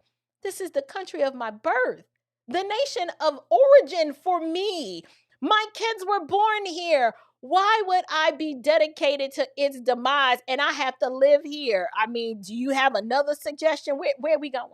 You tell me if America's not great, or at least you're not going to be team for its improvement to make it great for everybody. What is the alternative? I'll wait. You tell me who we should be like If we shouldn't be fighting to make America great again, what is the assignment? Tell me what I'm supposed to be doing. If I'm not supposed to be making America great again, I know in your worldview, it's never been great. Well, if you are eternal victim and all you see is oppression and subjugation everywhere you go, then I could see why you would believe that America wasn't great. But I can assure you, my great-grandmother, who was born in 1902, thought America was great. Yes, she did.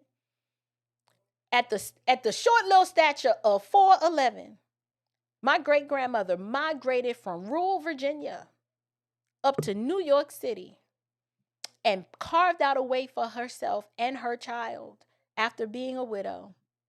And then went back. Once she got set up and established, she went and got others back in rural Virginia who were tired of living in a dirt floor and a one-room shack and an outhouse, and said, look, you come up to New York City. I got me a spot. I can make you, we can set you up a little cot. There's room for everybody. Granted, she had a 2-bedroom flat in a walk up and invited other people and said, come on up there. You stay with me. You get yourself a job. There's opportunity here. America is great. A single woman. She was a widow with a small child in tow, and migrated from rural Virginia to New York City and found her way to the Bronx. America was great for my great-grandmother. And what did she do for a living? She cleaned floors, scrubbed floors for white folk, and still thought America was great because she earned her own money. And she was subservient to nobody. She understood the time that we lived in, but her name was also Anna Henry. And she was like, listen, I don't know what you heard, but I get respect everywhere I go. And I don't bow the knee to anyone. I don't care if I'm scrubbing your floors. You will respect me. Now, how is it a woman born in 1902 managed to find a way or make a way and was probably the most patriotic woman I know? She thought America was great. So if my great-grandmother can think America is great, you want me to cry victim and be begging for DEI and constantly drag condemnation and throw it in the lap of my other fellow Americans? Are you crazy? I will do no such thing. I will do no such thing. America is great. It was great for my great-grandparents. It was great for my grandparents.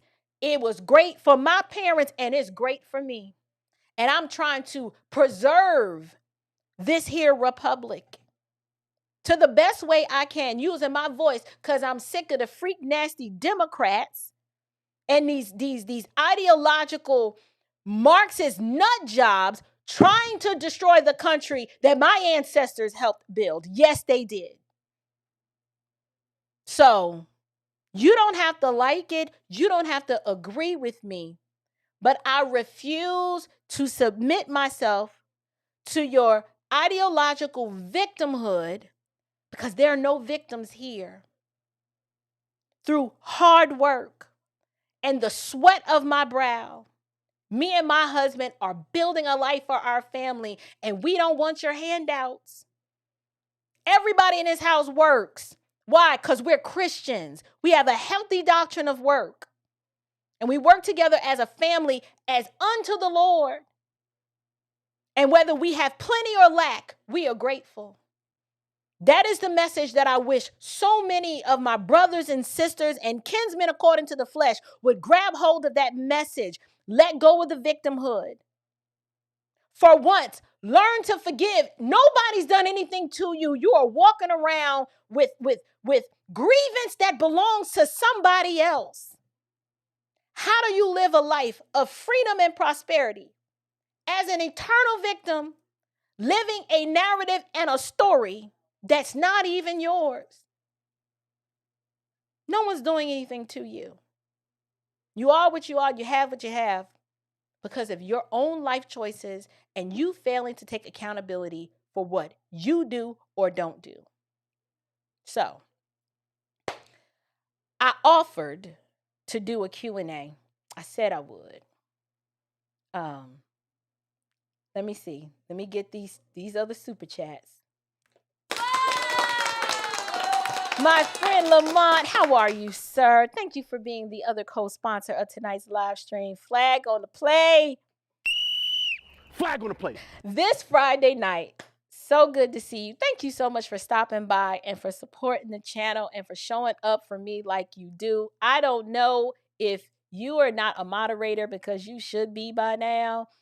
When the live chat ends, my husband done went away to the land where the people sleep, and he's not getting up no time soon, so he can't do it.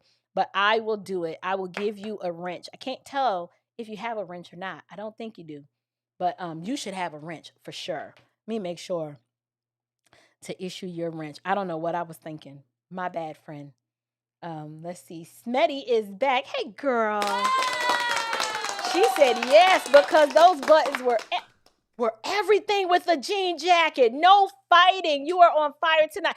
Literally, I can see the young people from my youth group with a denim jacket on with the button. See, she gets it.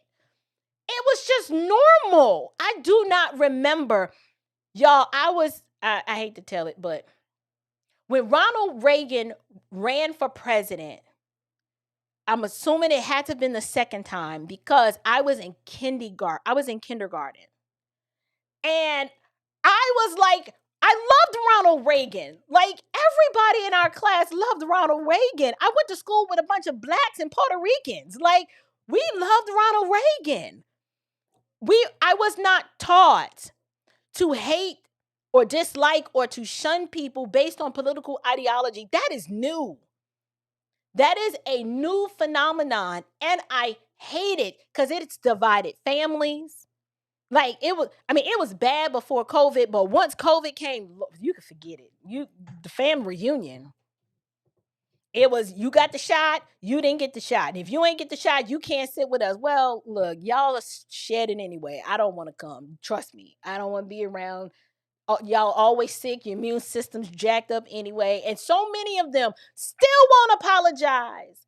When out of love, we were like, listen, you don't want this submuscular injectable biologic.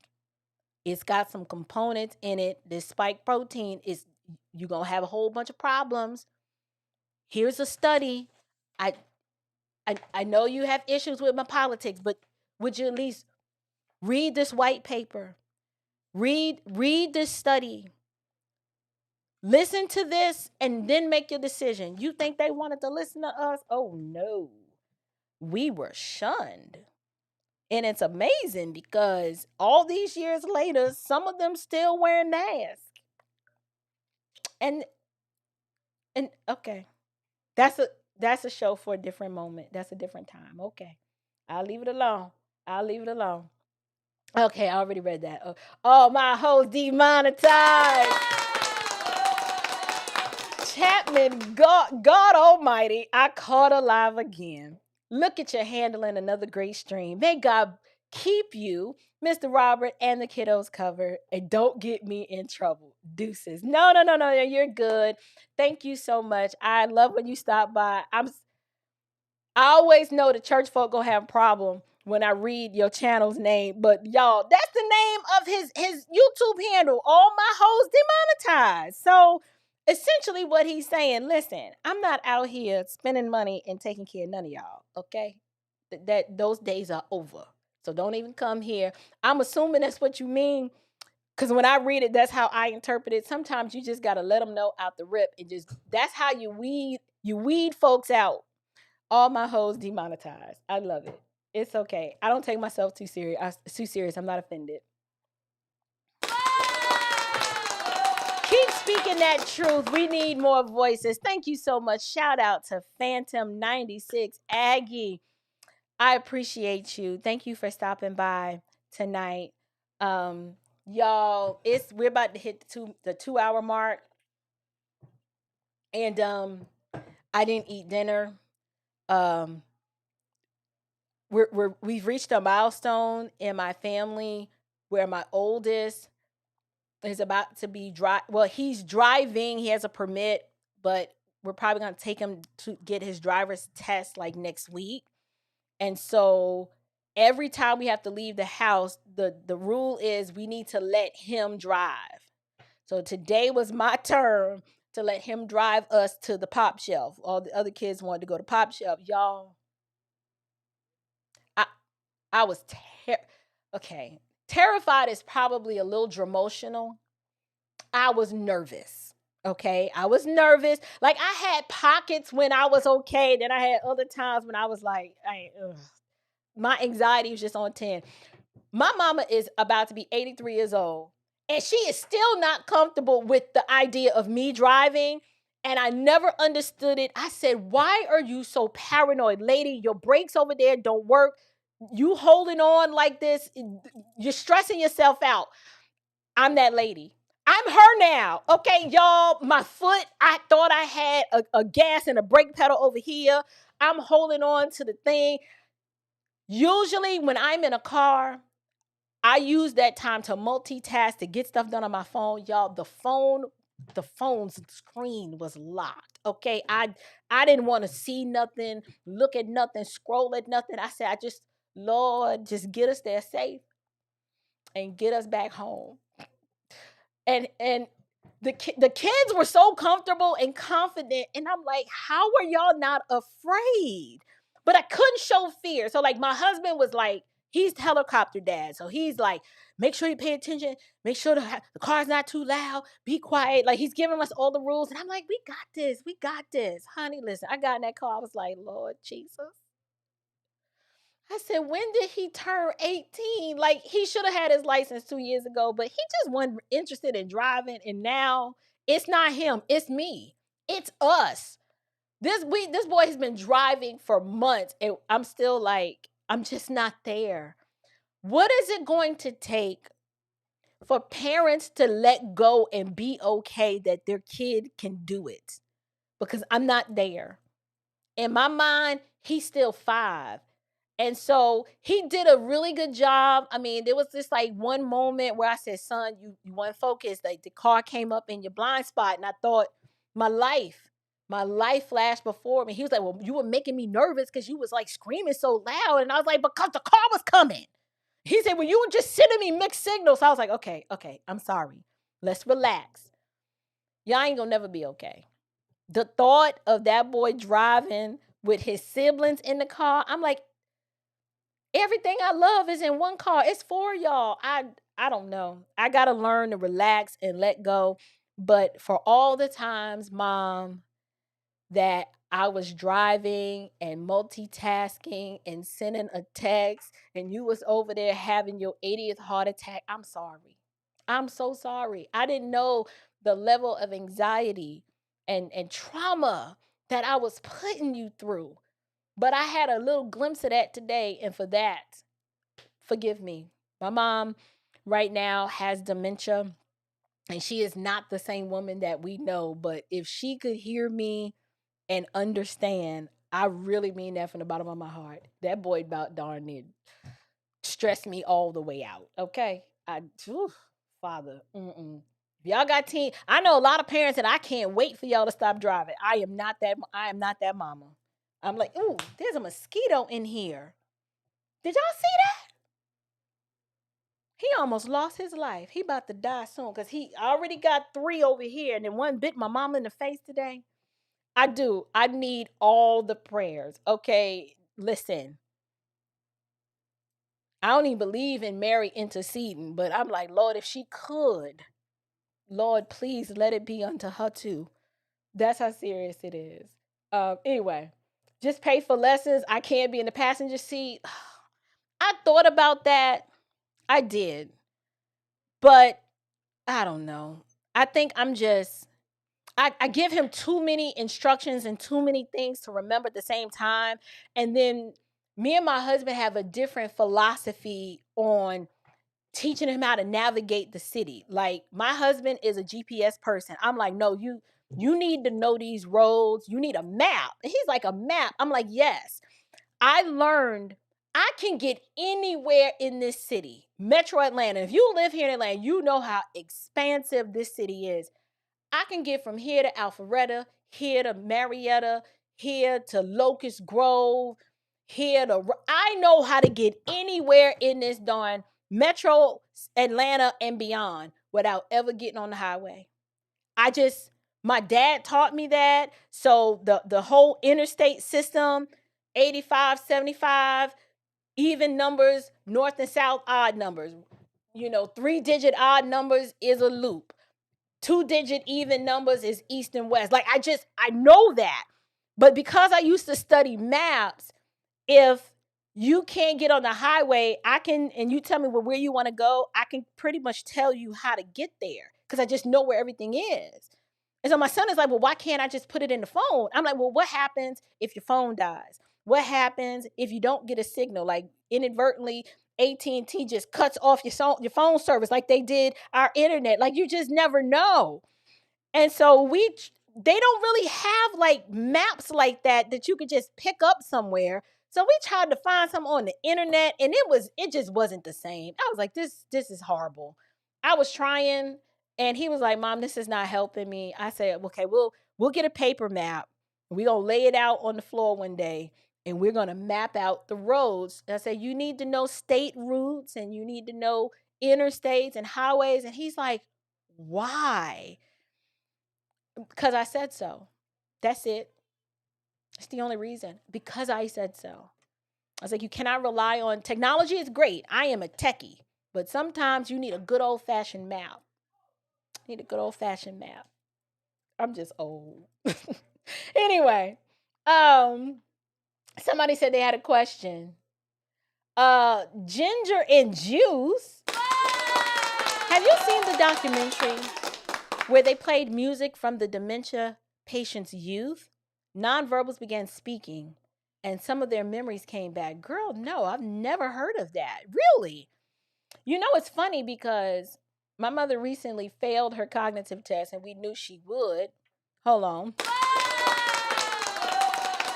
Your bright-mindedness is one of my anti-fatigues. Oh, that's the anecdote, you guys. Oh, thank you so much, Savrix. I appreciate that. She failed her cognitive test, but of all the questions she nailed, this doctor asked her to count by 7, and my mother counted by 7s as if her life depended on it. She rattled that all so fast. She was like 7, 14, 21. She just was going, and I was just like, he was like, oh, okay, that's enough. I mean, she was going past 12. How you do that and you can't tell me what you had for lunch? It was wild. I just sat there. I was like, look at her go.